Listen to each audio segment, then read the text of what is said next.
Hello friends, મારું નામ છે પ્રણવ પટેલ અને એકવાર ફરીથી હું આપણી આ ચેનલ સ્ટડીવર્સિટીમાં આપ સૌનું હાર્દિક સ્વાગત કરું છું.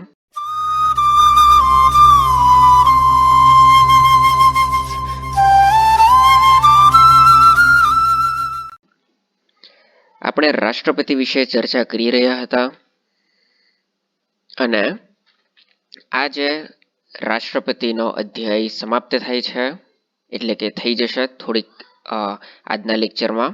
ત્યારબાદ આપણે ઉપરાષ્ટ્રપતિ અને ત્યારબાદ વડાપ્રધાન અને બીજા અન્ય જે એક્ઝિક્યુટિવ અંગો છે તેના વિશે આપણે ચર્ચા કરીશું.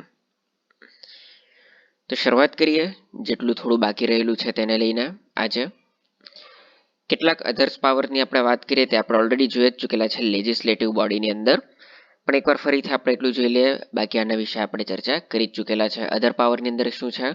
રાજ્યસભાની અંદર 12 સભ્યોની નિમણૂક કરી શકે છે રાષ્ટ્રપતિ. અને ટોટલ કેટલા ક્ષેત્ર છે? 4 ક્ષેત્ર છે. કયા કયા? સમાજ સેવા, વિજ્ઞાન, કલા અને સાહિત્ય. આ 4 ક્ષેત્રમાંથી ટોટલ 12 સભ્યોની નિમણૂક કરે છે રાષ્ટ્રપતિ. કયા ગૃહમાં? ઉપલા ગૃહમાં, એટલે કે રાજ્યસભાની અંદર. બીજું એક છે ડિપ્લોમેટિક પાવર્સ. એ કયા કયા છે? તો ઇન્ડિયામાં આવનાર જે અન્ય દેશોના એમ્બેસેડર્સ છે અથવા તો રાજદૂત આપણે કહીએ. એમ્બેસેડર એટલે કે રાજદૂત.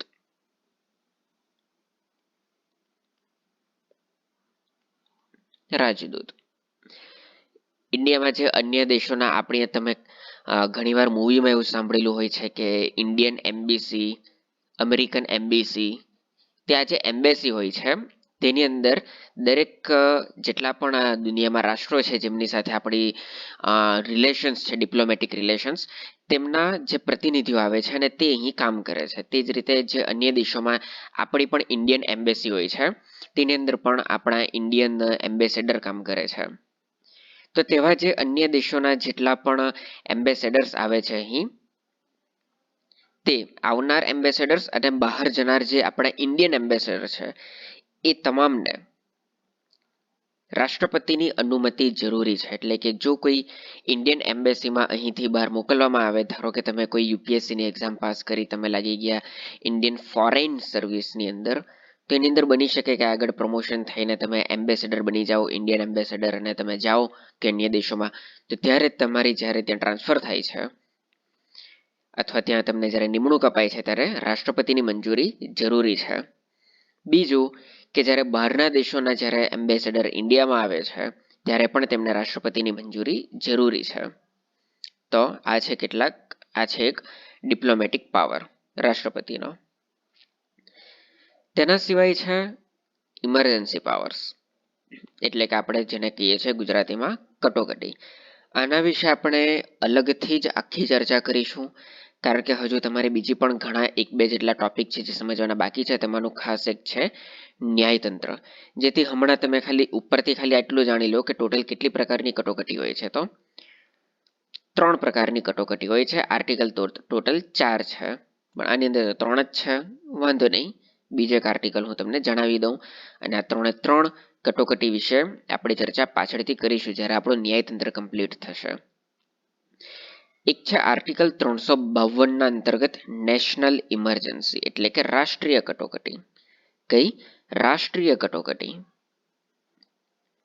બીજી છે 356 ના અંતર્ગત પ્રેસિડેન્શિયલ ઇમરજન્સી, અને આ જે છે આનો જે એક પ્રાવધાન છે બીજું આર્ટિકલ 365 ની અંદર.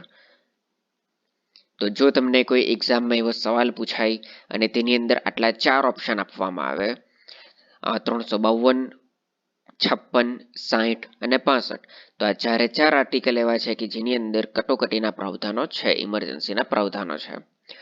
અને હું અગેન કહું છું, આના વિશે આપણે ડિટેલમાં ચર્ચા જ્યારે આપણું ન્યાયતંત્ર કમ્પ્લીટ થશે ત્યારબાદ આપણે કટોકટીને લઈને સ્પેશિયલી આપણે 2 થી 3 જેટલા લેક્ચર કરીશું, જેની અંદર ખૂબ જ ડિટેલમાં આપણે તેની ચર્ચા કરીશું.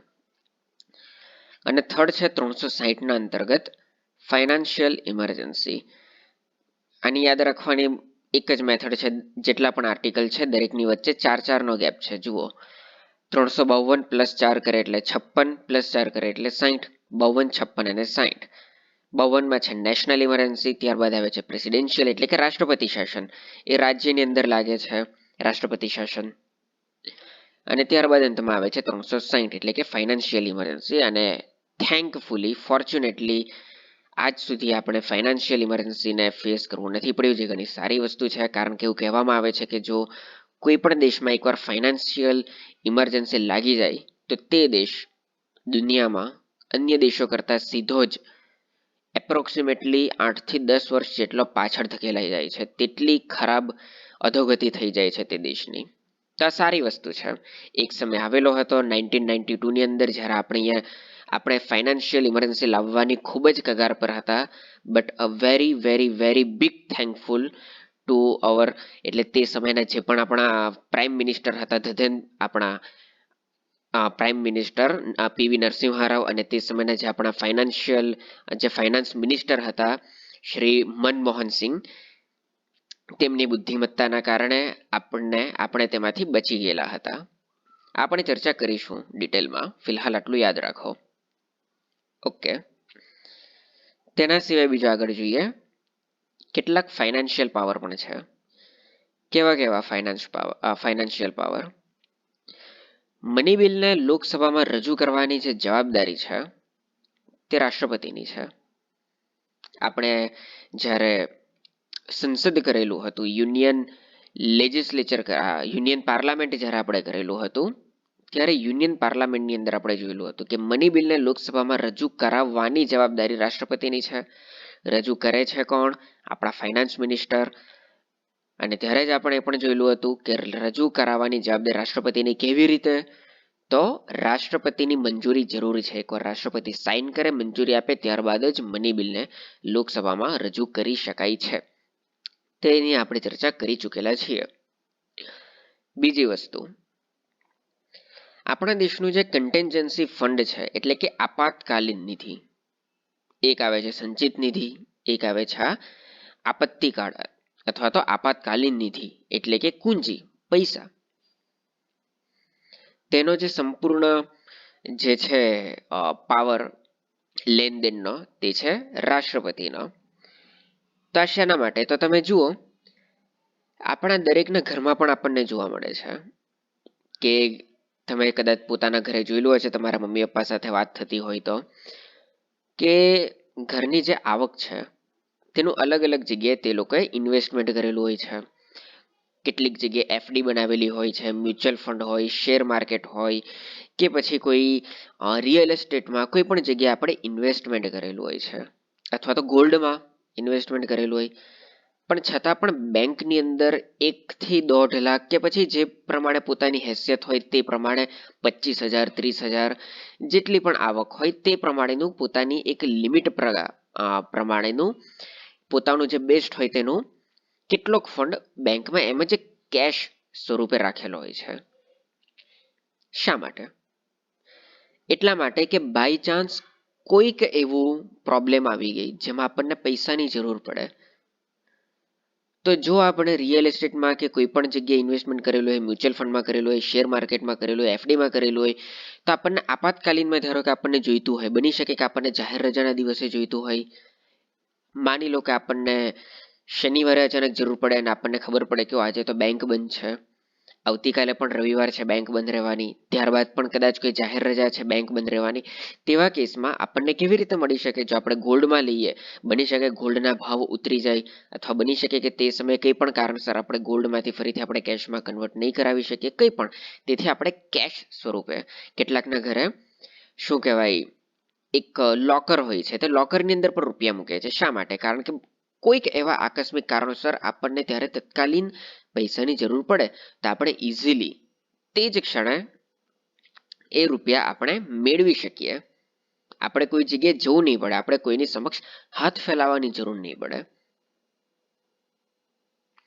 જ્યારે આ વ્યક્તિ રિટાયર થાય છે ત્યારે રિટાયરમેન્ટ સમયે પણ તે પોતાનું કેટલીક પૂંજી પોતાની પાસે રાખે છે. આજકાલ દરેક વસ્તુને પોતાના સંતાનો પાસે વેચી નથી દેતા માણસો. શા માટે? કારણ કે આપાતકાલીન સમયે બની શકે કે જરૂર પડે. તો એને જ કહેવાય કન્ટેન્જન્સી ફંડ. શું કહેવાય? કન્ટેન્જન્સી ફંડ એટલે કે આપાતકાલીન. તો આપણા દેશની કેવી વસ્તુ છે, દેશમાં ક્યાં એવી કેવી વસ્તુ આવવાની બની શકે ને. જેમ આપણે છેલ્લા 5-6 વર્ષથી જોતા રહ્યા છીએ કે સાઉથમાં કેટલા પૂર આવે છે. આસામ સાઈડ દર વર્ષે પૂર આવતા જ હોય છે. દામોદર નદી જે દર વખતે પોતાનો રસ્તો બદલે છે. તો આ તો વાત થઈ પૂરની. બની શકે સુનામી આવે, બની શકે કોઈ જગ્યાએ ભૂકંપ આવી જાય, જેમ કે આ કોરોના જોઈ લો. સૌથી હમણાંનું કરંટ અફેર, તત્કાલીન સ્થિતિ જે છે તે. આવા સમયે માની લો કે કોઈ જગ્યાએ આવી જ કોઈ સ્થિતિ આવી ગઈ ને અચાનક રૂપિયાની જરૂર પડી, તો જ્યારે આપણે કોન્સોલિડેટેડ ફંડમાંથી આપણે રૂપિયા ઉપાડવાના. કોન્સોલિડેટેડ ફંડ એટલે સંચિત નિધિ. તે આપણે જોયેલું છે ઇન્ડિયન પાર્લામેન્ટની અંદર કે જ્યારે આપણે તેમાંથી રૂપિયા ઉપાડવાના હોય ત્યારે આપણે સૌથી પહેલા તેનો પ્રસ્તાવ મૂકવો પડે. તેની અંદર આખા બંને ગૃહોની સંમતિ લેવી પડે, ખાસ કરીને લોકસભાની. નીચલા ગૃહની, ઉપલા ગૃહનું તો એટલું ખાસ કંઈ છે નહીં, પણ છતાં પણ આપણે લેવી પડે. લોકસભાની વાત કરીએ તો 545 જેટલા મેમ્બર છે હાલમાં. કેટલી વાર લાગે? કેટલાક લોકો મંજૂર કરે, કેટલાક લોકો ન કરે. અને ત્યારે ઇમરજન્સી તે જ સમયે ત્યાં હેલ્પ પહોંચાડવી જરૂરી બને છે. એવા સમયે જ્યારે આટલા બધા લોકોની સમક્ષથી આપણે જ્યારે રૂપિયા લેવાના હોય, પ્રોસેસમાં કેટલો ટાઈમ જતો રહે.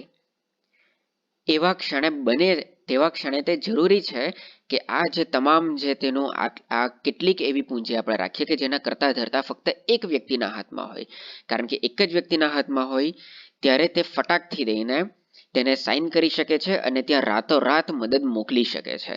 તો જો આ વસ્તુ રાષ્ટ્રપતિના હાથમાં એટલે કે એક જ વ્યક્તિના હાથમાં હોય, તમામ લોકોના હાથમાં નહીં હોય, ત્યારે તેને ફટાફટ તે વ્યક્તિ સાઇન કરે છે, તેને મંજૂરી આપે છે અને તેને મોકલી દે છે, ત્યાં સહાય માટે મોકલે છે.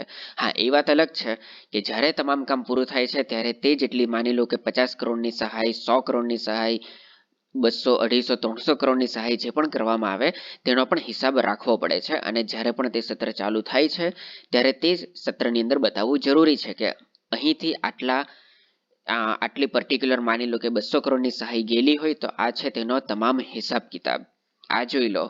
અને બાકીનું જે પણ રૂપિયા બાકી બચેલા છે તે ફરીથી તેની અંદર અમે રિટર્ન કરી દીધા છે. તો આ છે તમામ વસ્તુ. હાલમાં આપાતકાલીન નિધિની જે મર્યાદા છે તે કેટલી છે? 500 કરોડ. એટલે કે 500 કરોડ આપણે ફિક્સ કરવાનું છે. કેવી રીતે? તો માની લો કે હાલમાં 50 કરોડ છે આપણા દેશની જે આપાતકાલીન નિધિ છે તે. કોઈક જગ્યાએ દુકાળ પડી ગયો અને ત્યાં આપણે સહાય આપવી પડી 50 કરોડ કે 70 કરોડ. તો આની અંદરથી આપણે 50 કે 70 કરોડ ઉપાડી લીધા અને ત્યાં મોકલી દીધા. ત્યારબાદ જેવું સત્ર ચાલુ થાય છે, તે તમામ સહાય પૂરી થાય છે, ત્યારબાદ હવે તેની અંદર માની લો કે કેટલા હતા? 70 કરોડ આપણે ત્યાં મોકલી દીધા. તો આની અંદર કેટલા બચ્યા? 430 કરોડ. તો ફરીથી તેની અંદર કોન્સોલિડેટેડ ફંડમાંથી કન્ટેન્જન્સી ફંડની અંદર એ 70 કરોડ ટ્રાન્સફર કરી દેવામાં આવે છે. ટૂંકમાં કોઈ પણ સ્થિતિમાં આ 500 કરોડનું જે છે તેને બેલેન્સ કરવામાં આવે છે. તેને બેલેન્સ કરવામાં આવે છે. તો માનું છું ત્યાં સુધી આટલી વસ્તુ તમારી ક્લિયર થઈ ગયેલી હોવી જોઈએ.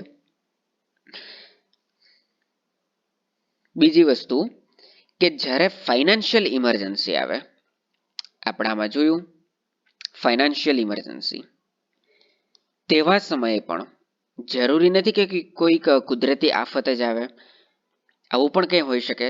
તો તેવા ફાઇનાન્શિયલ ઇમરજન્સી એટલે કે નાણાકીય કટોકટી સમયે રાષ્ટ્રપતિ આ નિધિને કોઈની પણ પરમિશન વગર વાપરી શકે છે. પણ શરત તે જ જે મેં તમને આગળ કહી કે એકવાર યુઝ થઈ જાય ત્યારબાદ તેનો હિસાબ કિતાબ સંસદમાં રજૂ કરવો જરૂરી છે. શા માટે? કારણ કે રાષ્ટ્રપતિ એક એક્ઝિક્યુટિવ બોડી છે અને આપણે શીખી ગયા છીએ અને હું વારંવાર કહું છું કે executive is responsible to the legislative. Executive is responsible to the legislative એટલે કે જે કારોબારી અંગ છે તે ધારાકીય અંગને જવાબદાર છે, તેને જવાબદેહી છે. તો હવે તમને આ સવાલ આવડવો જોઈએ કે હુ હોલ્ડ્સ ધ ઇમરજન્સી ફંડ એટલે કે ઇમરજન્સી ફંડને કોણ હોલ્ડ કરે છે, કોની પાસે તેનો પાવર છે. તો માની લો કે આ જગ્યા પર તમને ઓપ્શન આપી દેવામાં આવે માની લો કે ઓપ્શન એ છે પ્રાઇમ મિનિસ્ટર, ઓપ્શન બી છે RBI, reserve bank of India, option C છે વાઇસ પ્રેસિડન્ટ અને ઓપ્શન ડી છે પ્રેસિડન્ટ. તો સાચો જવાબ કયો હશે? સાચો જવાબ હશે પ્રેસિડન્ટ. એ વાત અલગ છે કે એકચ્યુઅલી જે આનો આન્સર છે, એકચ્યુઅલ જે આનો આન્સર છે તે કંઈક એવો હશે કે જે ફાઇનાન્સ સેક્રેટરી છે, જે ફાઇનાન્સ સેક્રેટરી છે તે ઓન બિહાફ ઓફ પ્રેસિડન્ટ આ ઇમરજન્સી ફંડને હોલ્ડ કરે છે. અને જ્યારે મેં તમને વારંવાર વાત કરું છું કે જ્યારે પણ આવા કોઈ પાર્લામેન્ટરી શું કહેવાય આવા કોઈ સેક્રેટરીની વાત આવે, કેબિનેટ સેક્રેટરી, ફાઇનાન્સ સેક્રેટરી, આવા જ્યારે તમારી સામે હોદ્દા આવે ત્યારે તમારે બાય ડિફોલ્ટ યાદ રાખવાનું કે આવા હોદ્દા નોર્મલી કોને આપવામાં આવે છે? આવા હોદ્દા આપવામાં આવે છે બ્યુરોક્રેટ્સને. અને બ્યુરોક્રેટ્સ એટલે કોણ? એટલે કે જે એક્ઝામ આપીને કોઈ પણ એક્ઝામ પાસ કરીને પહોંચેલા છે, જે ઓફિસર બનેલા હોય છે, ખાસ કરીને યુપીએસસી લેવલના, જે યુપીએસસી પાસ કરીને ગયેલા હોય, કોઈ આઈએએસ હોય, આઈઆરએસ હોય, ઇન્ડિયન રેવન્યુ સર્વિસના હોય, ઇન્ડિયન ફોરેન સર્વિસના હોય, ખાસ કરીને આઈએએસ લેવલના અથવા તો આઈઆરએસ લેવલના વ્યક્તિઓ આમાં કામ કરતા હોય છે. તો આવો વ્યક્તિ હોય તે ઓન બિહાફ ઓફ પ્રેસિડન્ટ આને હોલ્ડ કરે છે. અને જ્યારે તે ત્યાંથી સેન્શન કરે છે તેવા સમયે પ્રેસિડન્ટની તે સાઇન લઈ લે છે.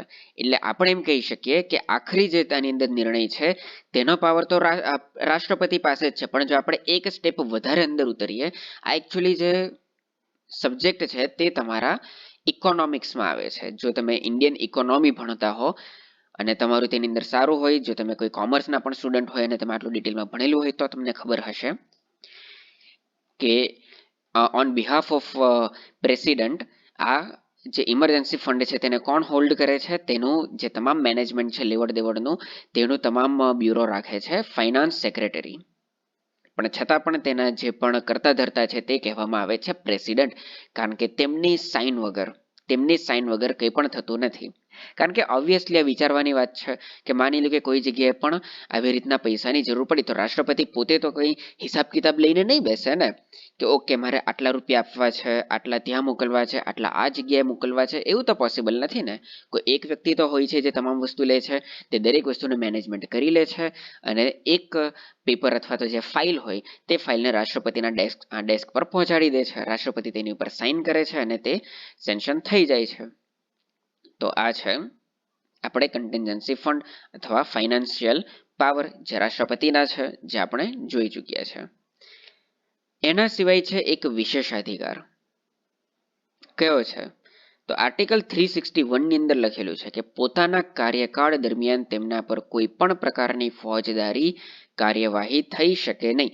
અને આના વિશે તો મેં તમને આગળ પણ કહી ચૂકેલો છું કે રાષ્ટ્રપતિ જેટલા પણ સમય પોતાના કાર્યકાળ પર પોતાના પદ પર છે 5 વર્ષ, તેટલો સમય રાષ્ટ્રપતિ પર કોઈ પણ પ્રકારની ફોજદારી કાર્યવાહી થઈ શકે નહીં. ન તો ફોજદારી થઈ શકે, ન તો સિવિલ થઈ શકે. પણ આપણે આર્ટિકલ 361 ની વાત કરીએ છીએ. એકચ્યુઅલી રાષ્ટ્રપતિ પર ન તો સિવિલ પણ કોઈ થઈ શકે, ન તો ફોજદારી થઈ શકે, એટલે કે ક્રિમિનલ. ફોજદારી એટલે ક્રિમિનલ અને પેલું છે સિવિલ, તો એ પણ કોઈ નહીં થઈ શકે. પણ આર્ટિકલ 361 ની અંદર લખેલું છે ફક્ત ફોજદારી કાર્યવાહીને લઈને. ફોજદારીને કહેવામાં આવે છે ક્રિમિનલ અને સિવિલને કહેવામાં આવે છે દીવાની કેસ. કયો? દીવાની કેસ. એક દીવાની અને ફોજદારી. 361માં કોનું પ્રાવધાન છે? ફોજદારી કાર્યવાહી નહીં થઈ શકે. એટલે કે રાષ્ટ્રપતિ કોઈનું ખૂન કરી દે, કોઈ જગ્યાએ ચોરી ડકેતી કરે, કોઈ પણ મોટા ક્રાઇમ કેમ નહીં કરે, જ્યાં સુધી તે રાષ્ટ્રપતિ પોતાના પદ પર કાર્યરત છે ત્યાં સુધી તેની ઉપર કોઈ પણ પ્રકારની ફોજદારી કાર્યવાહી થઈ શકે નહીં. માની લો કે તમને એવો કોઈ ક્વેશ્ચન પૂછે કે રાષ્ટ્રપતિ પર જો તે તેના પદ પર કાયમ છે તો નીચેનામાંથી કોની પરમિશન લઈને કરી શકાય છે ફોજદારી કાર્યવાહી?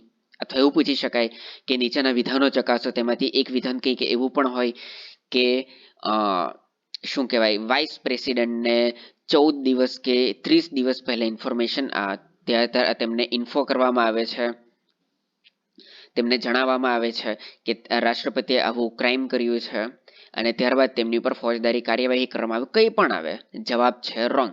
નન ઓફ ધી અબાઉ, ઉપરનામાંથી એક પણ નહીં. કંઈ પણ કરી લો, કોઈ પણ પ્રકારની આવી પ્રોસેસ છે જ નહીં. જો રાષ્ટ્રપતિની ઉપર ફોજદારી કાર્યવાહી કરવી હોય, એટલે કે તે વ્યક્તિ પર કરવી હોય ઇન્ડિવિજ્યુઅલ, તેનું એક જ છે, ક્યાં તો સૌથી પહેલા તેમની ઉપર મહાભિયોગ પ્રક્રિયા કરો. જ્યારે તે વ્યક્તિ રાષ્ટ્રપતિના હોદ્દા પર રહેતું નથી, અથવા તો જ્યારે 5 વર્ષ બાદ તેમનો કાર્યકાળ પૂરો થાય છે, ત્યારબાદ તે વ્યક્તિ રાષ્ટ્રપતિ નથી રહેતું, તે વ્યક્તિ એક સામાન્ય નાગરિક કહેવાય છે, અથવા તો ફોર્મર પ્રેસિડેન્ટ. ફોર્મર પ્રેસિડેન્ટનો મતલબ શું થાય? એટલે કે રાષ્ટ્રપતિ રહી ચૂકેલા છે આગળ, એવું વ્યક્તિ. તમે જ્યારે ફોર્મ ભરતા હો તેની અંદર એવું લખેલું હોય કે માજી સૈનિક. એ માજીનો મતલબ શું? આજ ફોર્મર એટલે કે રહી ચૂકેલા છે, હવે નથી. તો એવું આની અંદર તો જ્યારે તે ફોર્મર પ્રેસિડેન્ટ બની જાય છે ત્યારે કરાય છે કાર્યવાહી. એનો મતલબ એ તો નથી ને કે ક્યારેય પણ નહીં થઈ શકે, થઈ શકે, પણ જેટલો સમય તે પોતાના પદ પર છે તેટલો સમય થઈ શકે નહીં. તો આ છે રાષ્ટ્રપતિનું સંપૂર્ણ લેખાજોખા. અને જે એક વસ્તુ બાકી રહી ગઈ છે કટોકટીના પ્રાવધાનો, તે આપણે જોઈશું જ્યારે આપણે ન્યાયતંત્ર સંપૂર્ણ પૂરું કરીશું. આટલી વસ્તુ તમને ક્લિયર થઈ ગયેલી હોવી જોઈએ. તો આજના વિડીયોમાં આપણે આટલું જ રાખીએ છીએ. રાષ્ટ્રપતિ કમ્પ્લીટ થાય છે. નેક્સ્ટ લેક્ચરમાં આપણે જોઈશું ઉપરાષ્ટ્રપતિ. જો તમને આ વિડીયો પસંદ આવેલો હોય તો તેને લાઈક કરી દેજો, શેર કરી દેજો અને ચેનલને સબસ્ક્રાઇબ કરવાનું ભૂલતા નહીં, જેથી મારા રેગ્યુલર વિડીયો તમને મળતા રહે. તો મળીએ છીએ આપણે આપણા નેક્સ્ટ લેક્ચરમાં. ત્યાં સુધી stay safe, keep learning. Thank you very much and જય હિન્દ.